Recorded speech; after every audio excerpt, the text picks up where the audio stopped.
Unity of Houston is an inclusive church where we seek to understand and live the teachings of Jesus and other spiritual masters. At Unity, we welcome all people from all spiritual paths and every walk of life. We celebrate the diversity of our city and of our world, and we teach love, tolerance, and oneness, seeking to live in harmony with open minds and open hearts. Wherever you are in your spiritual path, you are always welcome at Unity. Join us and discover that the life of your dreams is already within you. Well, it was a perfect song for what we're going to talk about today, about releasing the stories that keep us stuck. Because there were two kind of counterpoints there, point and counterpoint. When I believe this, you say this. When I feel this way, there's evidence to the contrary, if I'm willing to believe it and to be open to it. So today I'm really excited and delighted to bring you the third part of our Abundant Living series. Reverend Michael and a big group of our congregation is in Alaska. Can you believe they would leave Houston in August to go somewhere lame like Alaska? I mean, what are they going to do without all that heat and humidity? I would not know what to do with it. So today we're going to talk about some stories because we're constantly, whether we know it or not, making stuff up. And some of the stuff we make up is really helpful for us and empowers us, and it gets us feeling a way to be receptive when we can't see the good yet. And some of the stuff we've been making up, we don't even realize we're making up because it's running in the background. It's like background noise, and we don't know we've been doing it.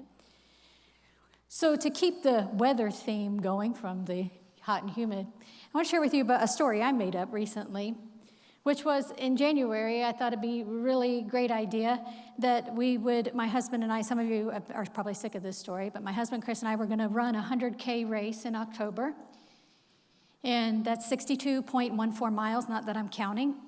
And we have a marathon next month to run. So we've been training a lot. Now, when I planned this in January, we came up with this brilliant idea to do this.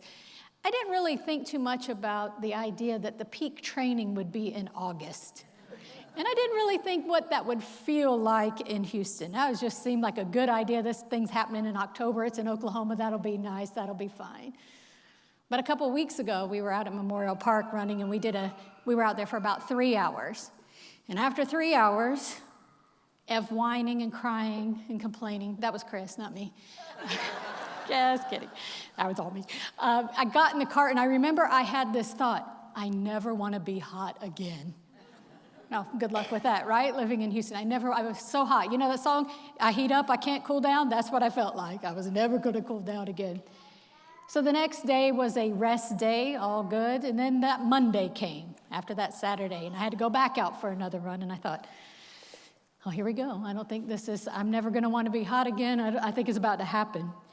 And I get out there, and sure enough, the first 15 or 20 minutes, it was hot. It was miserable. And I've learned through a series of not doing it right with running, I have to ignore all the thoughts I have for the first 15 to 20 minutes. That's the only way I can get through it. And then all of a sudden, I was out there running, this cloud started coming across the sky. A little bit of, I'm not going to call it a cool breeze, that would be lying to y'all, but a little bit of a breeze came. And then the next thing I knew, and let me tell you something else about this run. I couldn't find my headphones, and I have this story that I cannot run without my music, and I had no music, so I was already kind of grouchy about that. But then the next thing that happened was a few raindrops came. And the next thing that happened was a few more, and before I know it, it was pouring down. I'm nowhere near the house, and I'm running, and it was the most glorious feeling in the world. The sound of the rain, the smell of the rain, the coolness of it. I was convinced in that moment that this was a gift from God just for me. And as I'm running along the path, I see other people are enjoying it too. As I meet people, they're all smiling like this is the best thing that ever happened. This man that I had never met, we passed each other, and he said, "This is the best morning we've had in months." And I was like, I know, isn't it great? And I was in such a state of bliss and this idea that, good God, life is so good. This is so good. And then guess what happened on the next run? And the next one after that. And the next one after that. And the next one after that.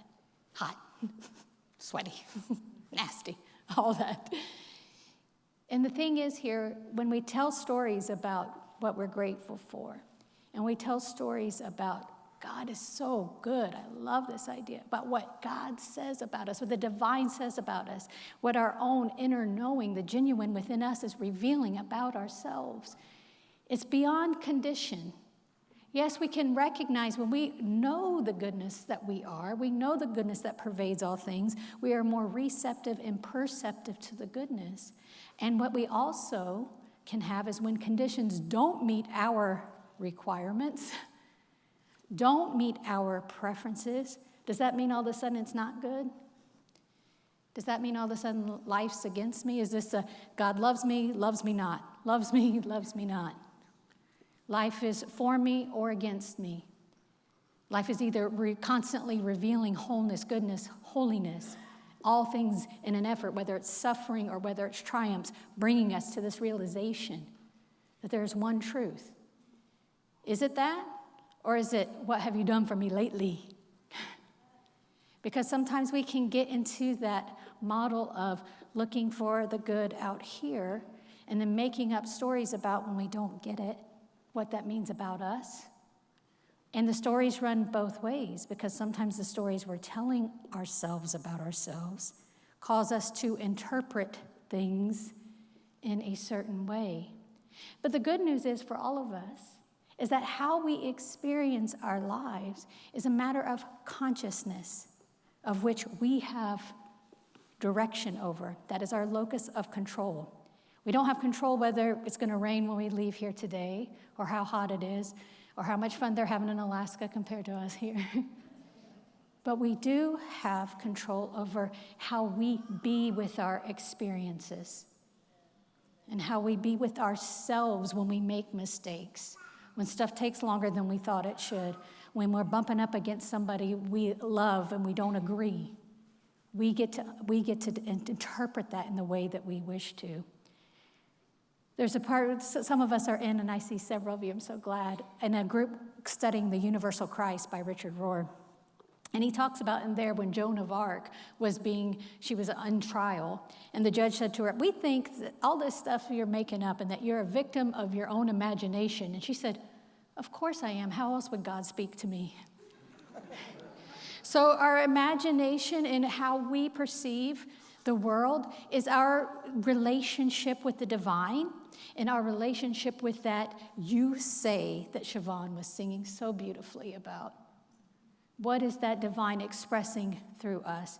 And so some of the stories that we tell ourselves that keep us limited, or that are obstacles, or that keep us feeling small or constricted, and sometimes you don't know that they're there. Oh, that's why annoyances are so fun. Get annoyed. I'm giving you, go ahead, get annoyed. Everybody no, not now. But as soon as you get annoyed, as soon as something disturbs you, as soon as something doesn't go your way, you can see that as I need to push through this moment and get to feeling good again. Or you can see it as an invitation to, what am I believing is happening here? What am I believing about why this shouldn't be happening here? And sometimes you'll find that underneath there, this is a very familiar story you're telling yourself about the way you think you should be or you shouldn't be, about the ways that you're flawed in some ways. Some of these stories that we were told about ourselves when we were growing up, and other ones that we've just decided just for fun to make up about ourselves, just for fun. So what we're going to explore about these stories and is at the heart of some of them, because this is an abundance talk. So what does this have to do with abundance? Well, if you're dragging around a bunch of stories about how you're limited, or stories about how you will never get the thing that you want because of the X, Y, and Z, or other people have this and that's why they're doing so well, all that comparison stuff, if we're dragging all these stories with us, how can we be open to receive that the good that is here uniquely for us? You may have a beautiful blessing of rain while you're out running, but instead of being a blessing, it'll feel like a curse. You won't notice the good that is being given directly and uniquely to you or for you and as you. So it becomes down to a matter, one of the things that keeps us stuck in our stories is needing to do some more, and I hesitate to say it, forgiveness work. Because I almost called this talk not another forgiveness talk. But even when I typed it up and I read it, I heard it in my head, not another forgiveness talk. So I thought, well, that's not exactly inspiring. But there is something about the way that we are expecting ourselves or other people to change and holding grudges that keeps us from releasing these stories. And there's a place in the scriptures where Peter, I love this, because I can just so see myself. Maybe you could see yourself in this too. It said that Jesus was talking about all these different rules about what to do when people make mistakes and what to do and all this. And it says, Peter said to him, Lord, I got to ask you something. When someone sins against me, how many times do I have to forgive them? Is it 7? And you can imagine he's hoping he's not going to say 7. That seems like a lot. It's not 7, is it? That seems like way too much. But what does Jesus say? Jesus says, well, sorry, buddy. It's way worse than that. It's not 7. It's 77. And then some translations say it's 70 times 7, which is 490. He's like, now I got to do math too? And you don't get to pick. Okay, I'll pick the 77 over the 490. At least I'm already halfway there. It reminds me of my mother-in-law. This is not a story about forgiveness, although I guess I could have done one about that for her. No. My mother-in-law, there was a period in our lives where our schedules matched up so much that she would call me every morning when she was getting ready for work, as she's watching the Weather Channel, the different weather channels. This is back when you watched the weather. Maybe you still do. But she had 4 different channels she would watch to get the weather, 4 local channels. And she would watch each one and then pick the one that she liked the best and say that was going to be the weather. And so this is kind of what we might want to do out of this. Well, let me pick the easiest sounding route to go here with this forgiveness, because to actually have to add something else to do here. And haven't I forgiven enough? And why does it feel like maybe sometimes I'm always the one making the first move in this? Or I'm always the one having to release. But if we can look at it in this idea of what this audience would have heard at the time when Jesus said 70 times 7 or 77, this number of completion, the number 7. So after 6 days of creation, then was the Sabbath, was the rest. After 7 years, there was another time of reclaiming property, allowing the land to lie fallow, people being released from their debts. And then they had Jubilee, which was 7 cycles of those 7 years, where they did an even more expanded version of this. 7 is hinting at this completion. And so you take completion times completion, infinite forgiveness. And it's not just about this is something that you have to extend. It's something that's being constantly given and extended to you as well, so that all the grudges you have against yourself are not seen in the light of the divine. The divine's not holding those grudges against you or saying you'll get the fullness and completeness of divine love or any love. Once you do this X, Y, and Z, once you've been punished long enough for this. Because the idea of the root word of forgiveness is actually this idea to give completely the desire to punish, give away completely the desire to punish. And Edwin Gaines, who is one of our beloved prosperity teachers in New Thought, she would just tell it so directly and beautifully. But she said this about forgiveness. She didn't really ask stuff. She would tell you exactly how to do it. She didn't do the gentle invitation as much. Just said, you either believe this or you don't. She said, you must forgive everybody all the time, especially yourself. So it's in the course of our stories that we're telling ourselves, how often are we holding on to something that we don't need to hold on to? How often are we carrying some kind of burden? And and you may not even think you're using the word punish here. That may sound a little harsh. But what else would it be when you're constantly nagging yourself about something, or constantly saying, oh, there you go again. I'm not surprised. Just like you. Whether you're saying that internally to yourself, or you're directing that outward. Either way, it's all one and the same. Because any place that you haven't been able to meet and have compassion for yourself, as much as you want to be a loving, compassionate human in this world, and I know you all do, you have to start with yourself. You have to keep loving yourself. Love yourself through all of it, in all of it. And that's the quest, should you choose to accept it. Because the stories are there. Right? The stories are there. So we can easily look and say, well, okay, maybe I'm pretty clear that I'm doing pretty well. I'm on this path. I'm not too rough on myself. It's the world that's the problem. The world that's got me so upset. And you would have complete, within your rights to be upset with the world right now. Yes? We can look out there and there's some disturbing stuff happening out there. It's not the first time in the history of humanity that disturbing stuff's happening out there, but disturbing stuff's happening out there. Causes anxiety, can cause discomfort. And all of that even is how we process that comes into play. Thomas Merton, who I absolutely love, I feel like he's a friend. And he wrote a book in 1951. He was a monk at the time in the Abbey of Gethsemane in Kentucky. And he wrote a book called The Ascent to Truth. Now, this is in 1951. So today, 2025, we look at our world and we think, gosh, must be the worst it's ever been. Not everybody thinks that, but I hear things like that. And in 1951, they were feeling the same thing. Because in 1951 was just after the World War II, all the horrors of that war, not so least the atomic bomb.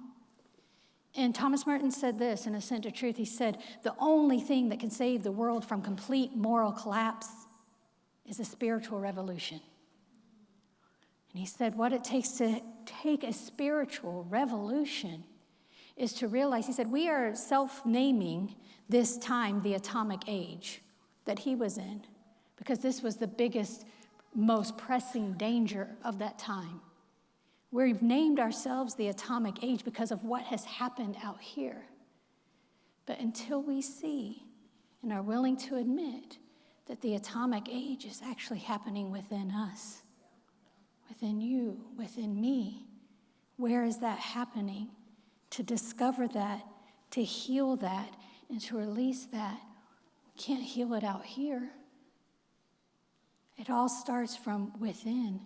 Where am I holding people as other? Where am I having violent thoughts against myself or others? And this doesn't mean like wildly, you might say, well, I don't resonate with that at all. I don't think violent thoughts about myself. But we're talking about, I have a teacher that I love, he says, it's paper cuts. It doesn't have to be anything big. As you grow along your spiritual journey, sometimes there will be really huge obstacles. And that will push you into a deeper consciousness and a deeper understanding of your own spiritual oneness with the divine or how you're being with things. But sometimes it just takes like I said, the little annoyances work very well for this too. They work extremely well. Because whatever it is that causes any kind of discomfort, there's a belief running under there. There's a story under there. And sometimes the story has nothing to do with what this is saying out here. It has to do with what you believe about yourself.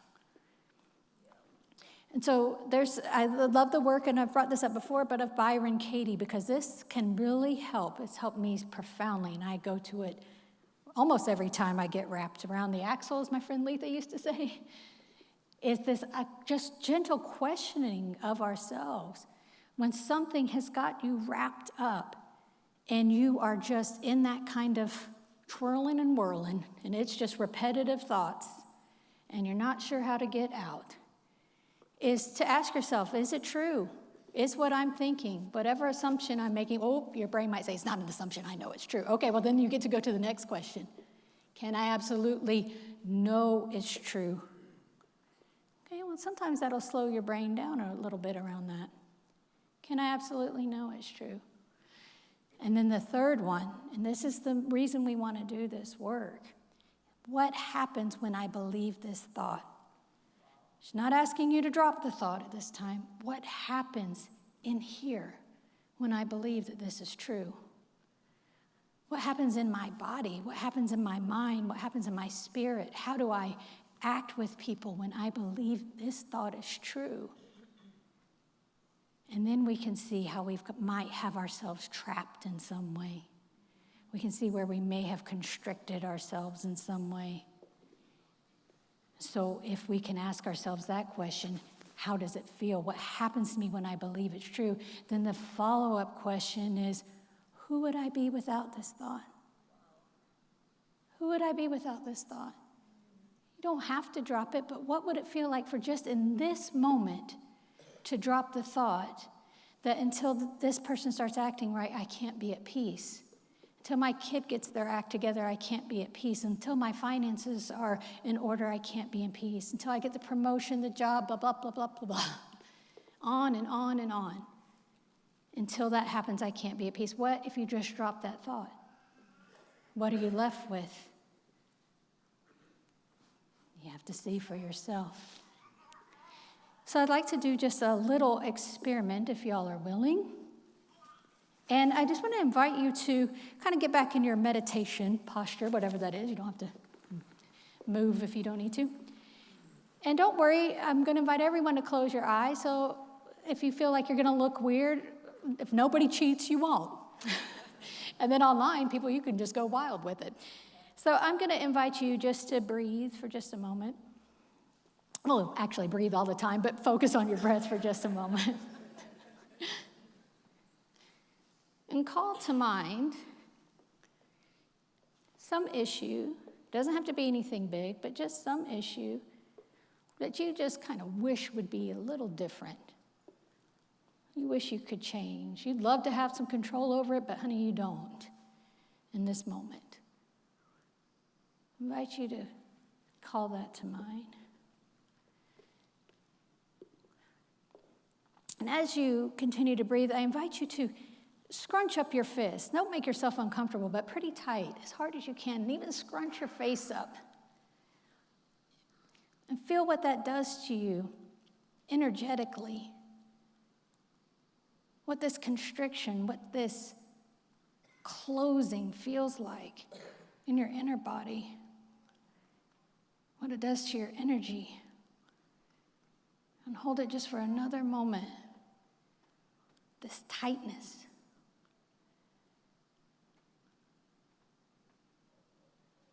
Now I invite you to relax and breathe. And consciously open the palms of your hands up gently. And keeping your eyes closed, I invite you to breathe deeply for a couple of breaths, just slow and deep. I'm not trying to hurry anything here. And as you breathe, to place your mental awareness, still with your eyes closed, on the palms of your hands.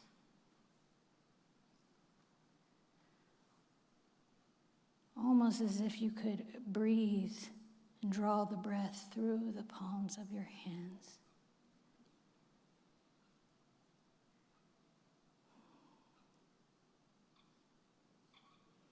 You might feel a sense of aliveness there. You might just feel a sense of relief to be relaxed and open. There's no right or wrong here. I invite you, when you're ready, to go ahead and open your eyes back up, just leaving your hands on the palm, on your lap, palms up. And to notice in that very simple exercise what happens when we are constricted or closed, and the energy that it creates just for even that moment, the tightness. And think about this in terms of abundance and the good in the world that is everywhere present. And when we have closed ourselves off energetically, when we have tried to put our goodness in a box or to define ourselves by some stories, some limited way of thinking about ourselves, that nothing can either flow in or out. we are completely closed off. And yet with our hands open in this way, we can not only receive, but we can also extend. So we meet the world from a different place. This is where our wisdom, we can act with real wisdom and compassion, is from this place. I'm open to seeing what's here. I'm open to listening for the sound of the genuine within myself. Rob Bell said that true wisdom always has a certain elegance to it, that it always eases the tightness in your chest, always calms and relaxes the nervous system, and always reminds you how good it is to be you. And I acknowledge and know there have been times in my own life where it didn't feel that great to be me. Who would want to be me? And there may be some things in your life right now, well, you wouldn't want to be me because of this, this, and this. But I invite you to call back to that song that Siobhan sang so beautifully. All those stories that we're running about not enoughness, wherever they creep in, whatever your particular brand of that is, insufficiency, whatever that is, in some area, and we all have it. Whatever way we're thinking, when we get past this, then it will be. I invite you that it's right here, right now. We can be open to the, yes, but what does the divine say? What is life saying? What are we saying about life? Because that's the other piece, is what is life saying to us? And it's coming all through our filters. But can we lay our filters down? Can we lay our stories down and just simply receive? So as I close this message, I'd like to read something a little something I wrote. I think I want to, yeah. And this was when I was considering the stories that I've told myself about myself and how freeing it was when I realized, because I went through a real period of, I'm not sure that I have anything to offer this world.